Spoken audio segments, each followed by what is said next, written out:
Bismillahirrahmanirrahim. I am Muhammad Azam Samir, and today I have come with the new information about Cholistan archaeology and related to the culture and heritage of district Bhavalpur.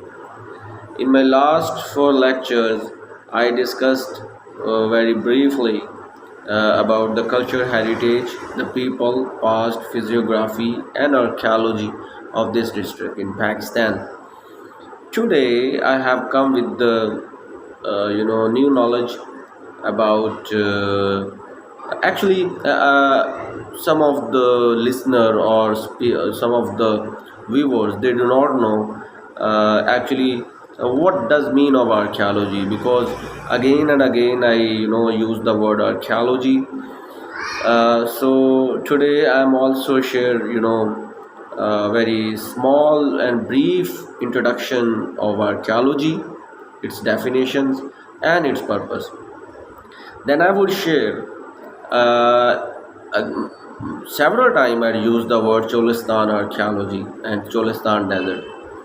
So I also shared Dr. Rafiq Mughal's work, that is very crucial and very fundamental when any archaeologist try to go to Cholistan desert and plan to excavate any site. So today I would also let you know how and where the archaeological expedition can be continued or can be started, which site or which sites are fruitful or suitable to excavate, to dig out. This land has been unfortunate because no proper excavation done before. So in my view, until or unless we do not have proper excavation, all of our ideas, suppositions, consideration, approaches are weak. While we are discussing archaeology of this land. First of all, what is archaeology? Being a student of archaeology, I know and let you know that archaeology deals with the past thing in broader spectrum. If we categorize it, archaeology deals all the things which have been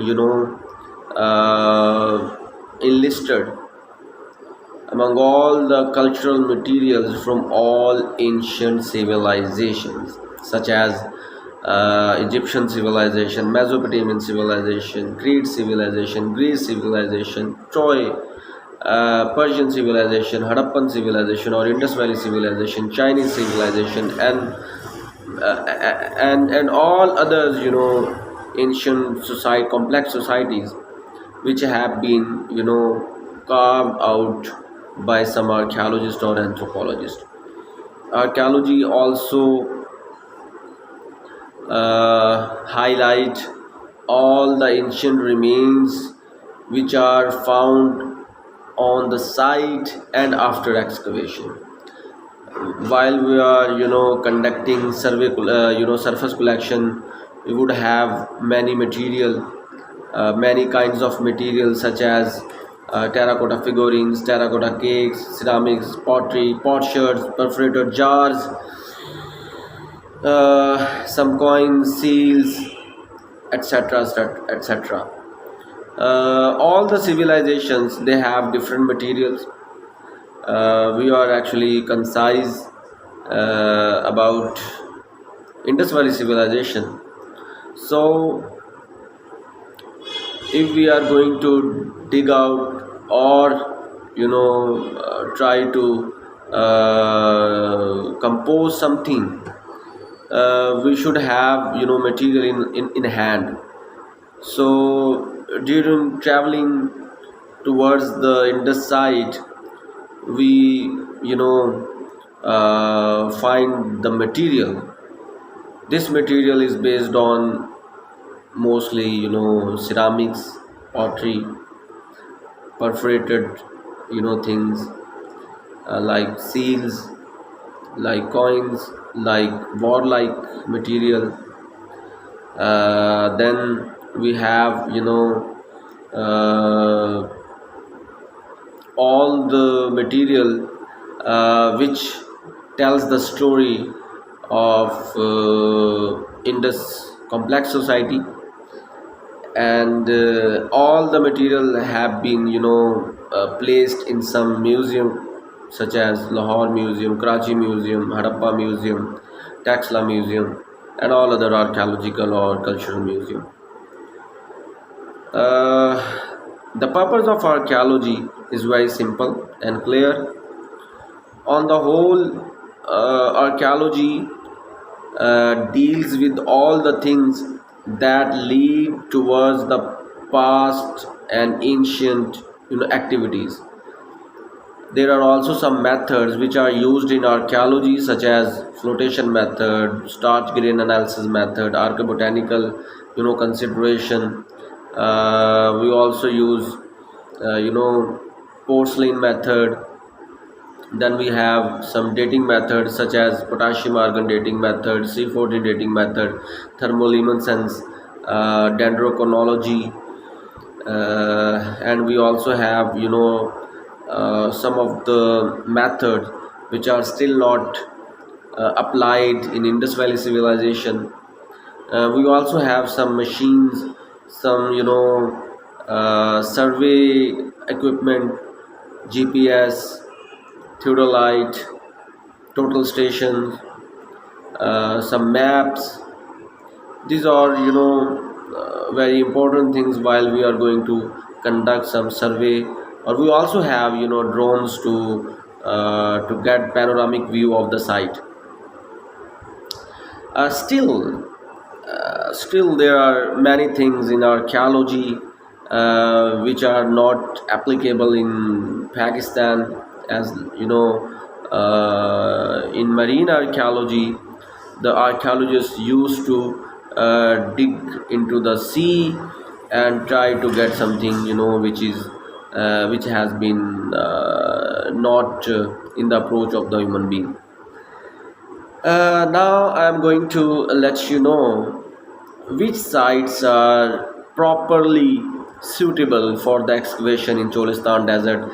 And this Cholistan Desert in Pakistan, I think so, has been very unfortunate, because no one tried to maintain or try to start proper excavation. Whether Sir Orelstein, A. Ghosh, and some other scholars and Dr. Fig Mughal surveys are very crucial and important, but still it is need of the hour to conduct the excavation. Unfortunately, the local institutions also didn't do much to conduct the excavation. But now I hope Islamic University of Bahawalpur would have some plans to excavate Cholistan Desert in near future.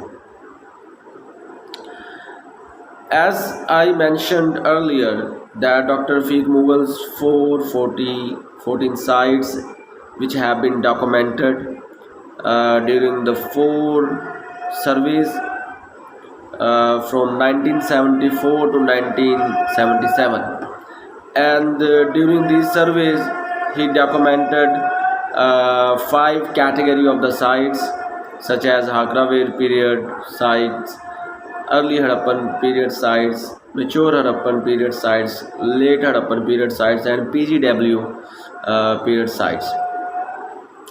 As I also mentioned that 99 sites belong to Hakraware site, 50 towards the to early Harappan, 174 to mature Harappan, and then 40 to late Harappan, and then 14 to PGW. Rest of these sites, some other scholars have also documented some sites which are actually in our neighbor country India, in Rajasthan, Jaisalmer or Bikaner states. There are also some forts like Derawar Fort, like Mojgarh Fort, Islamgarh, Fulra, Rukanpur, Deengad, Marot. These forts have also never been excavated before. So, in my views, first we should have excavation on any Hagraware sites, because Hagraware period is earliest period. So, if we are going to conduct excavation on any site, we would have the earliest record. Then we should select any site from the earlier Harappan period, then in mature Harappan. And when we talk about the mature Harappan, one site is very important, that is Ganveriwala. There must be three mounds and three excavational,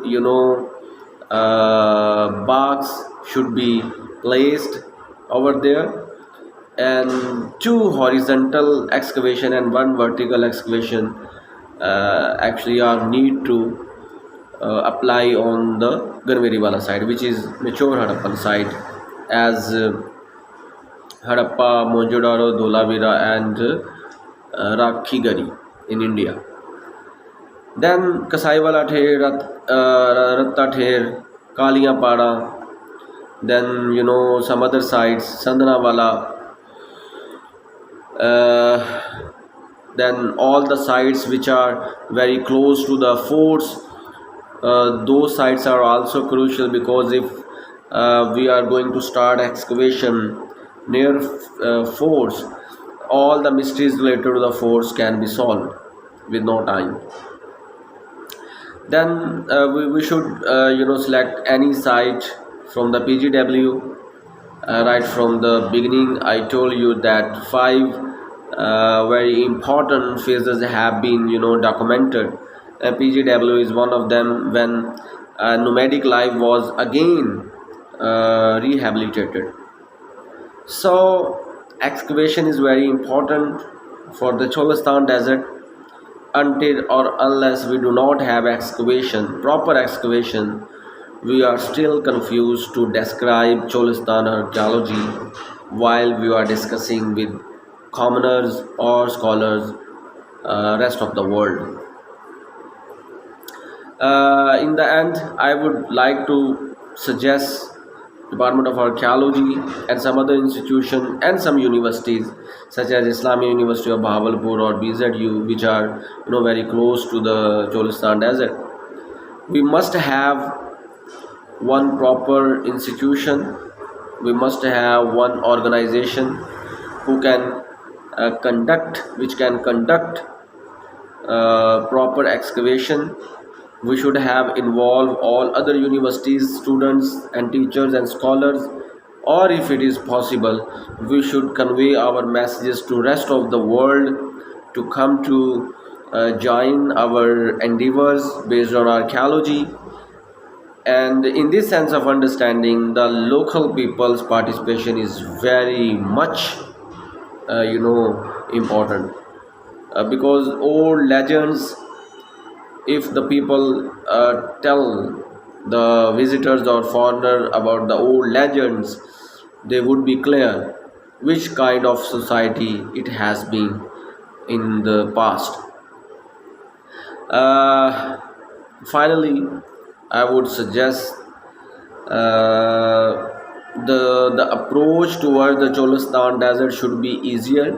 While we have very good roads from Bahawalpur, from Ahmedpur, and from Multan, still we should have very big roads, so that the people should go over there, and we would have some places to live over there.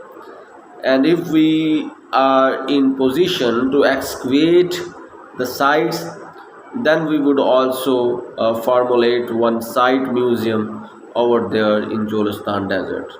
Thank you so much.